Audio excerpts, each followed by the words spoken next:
what would I have wanted, knowing what I know now, like if I was going back to the very beginning and learning everything brand new, like what are some of the main tools that I would want to know at the very beginning. So that's what I'm going to show you today. So when we first open Illustrator, you're going to go to New. I usually like do a 1-to-1 ratio, so whatever like the square ratio you want to work in. And I'm going to do 4 artboards. I just like to have a few artboards because I like to just have things, different things on different boards. We'll just name this test, and then we're going to create it. I go to Window, Workspace, and I always use Essential Classics because then that's going to put, you know, different stuff up here and just move things around. I always pull out the toolbar, kind of have it out to the side, and also to the layers. So Window, Layers, move this back over here. The layers are very important to have out. And then I can show you why in a second. So let's say that you created a logo for somebody. You can go to File, Place, and bring in your design. And what I would do from here is double click the layer, probably dim it to about 30. I would lock this layer and then add the layer on top. So the bottom layer is going to be the artwork that I created or I like sketched out or designed. And then bring it into here to vectorize it. All right, so I would, like I said, lock that layer. This layer is dimmed. So I'm going to show you the pen tool and the curvature tool are the 2 tools that I use as a designer whenever I am vectorizing the art.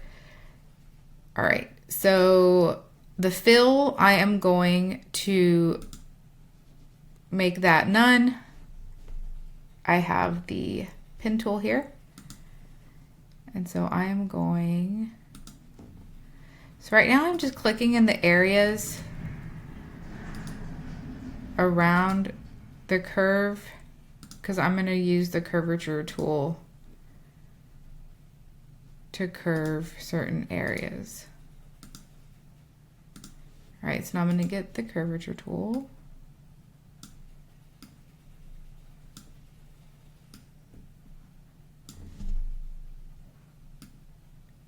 So wherever I'm putting the anchor, that's where I'm going to pull those curves out. And see, I don't like this, but I'm going to go back and fix that. I don't like this either. So I'm going to delete that there.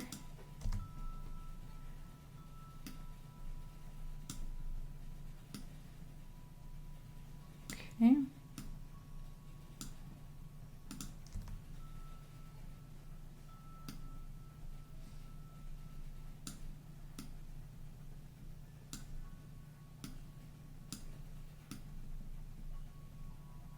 All right, so there's some areas in here that I don't like the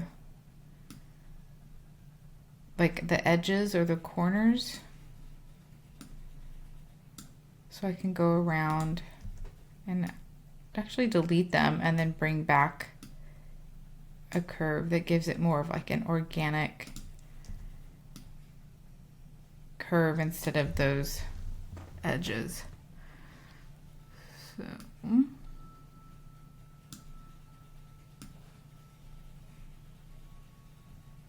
all right, from here, like let's say I didn't want like these sharp edges, you can go to Windows, go to Stroke, and then you're going to show more options, and then you can actually change the edge, the caps and the corners, like if you wanted more of a rounded. And see, like right here, I don't like this part.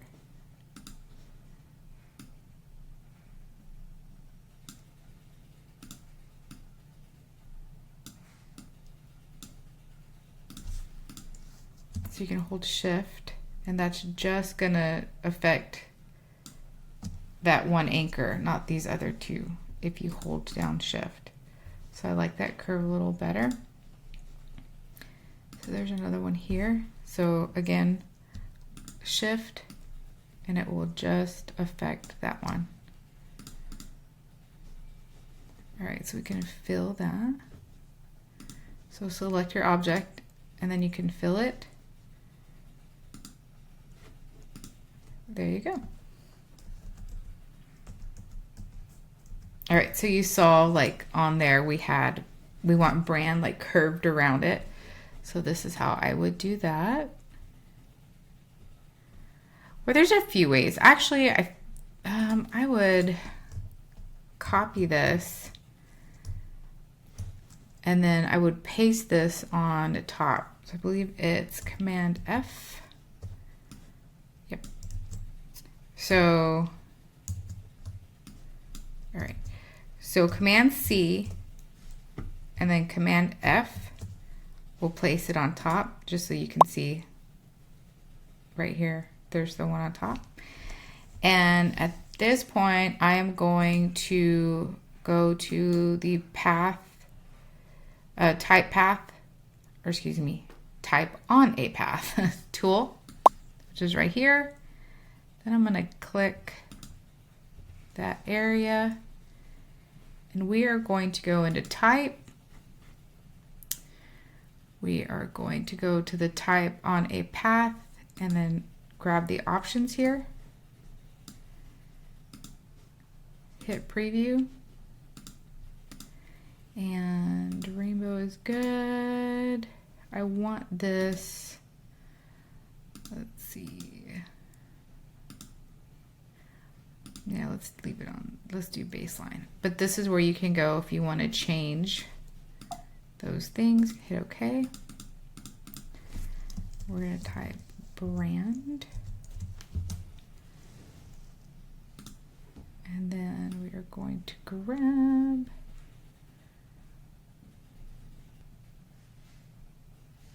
actually, now that I see that, I think that would be kind of cool inside here. So let's change that to white so we can see it. Let's give it a thicker font.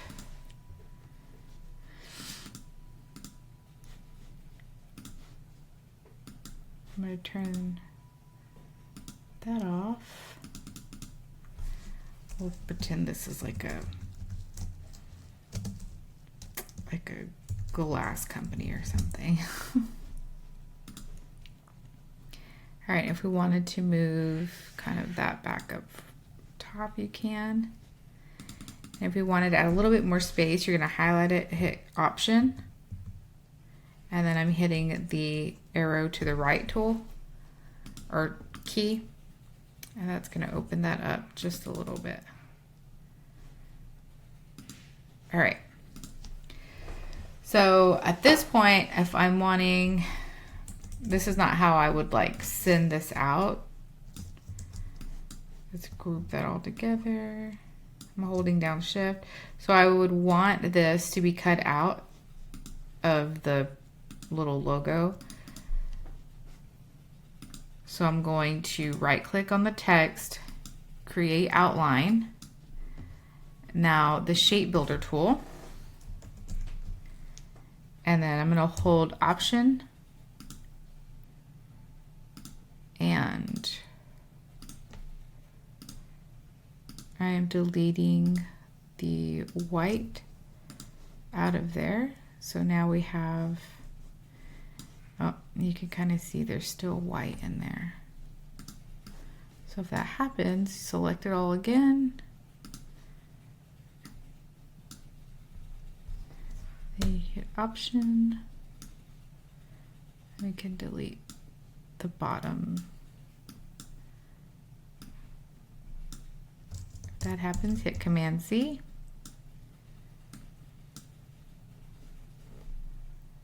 Command Z. And then we're going to group it all together this time. This kind of happens sometimes where you still have a little bit of the old stuff in there, and if that happens, you have to probably get a little bit closer, like you see I did here, and then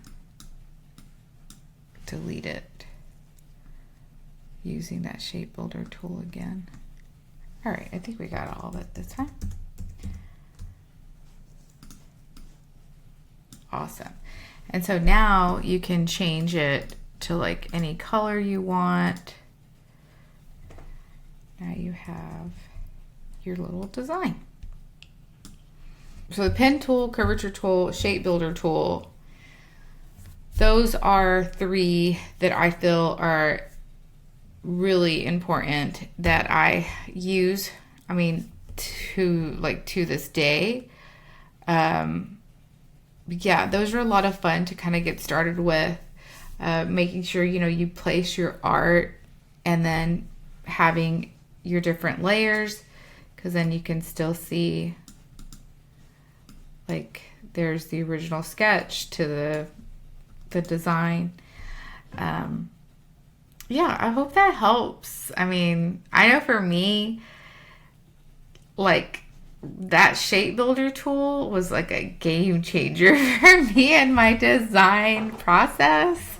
And I really wish I would have known it a lot sooner. When they brought in the curvature tool, I love the curvature tool. It helps how I design now. But I would suggest, yes, definitely learning the shape builder tool, and it's a very, very helpful. Yeah, guys, I guess that's all I got for you today.